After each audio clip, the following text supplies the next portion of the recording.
SK75 je v osnovi namenjen vstopu na tuje trge, tako da pač mi smo tudi s tem pitchali SK75 in dejansko večino sredstev porabljamo za to, da si pač vrata odpiramo na različnih novih trgih, drugih kot je slovenski.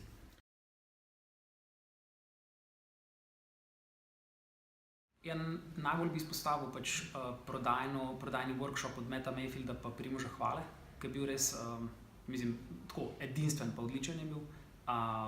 Aha moment je bil predvsem ta, da dobiš ful drugačno perspektivo na vprašanja, ki si jih moraš zastavljati, predvsem sebi pa tudi svojim klientom, zato da, ker cilj je čim več pravih odgovorov dobiti na vprašanja in to je bil, bom rekel, najboljši tak dosežek tega workshopa.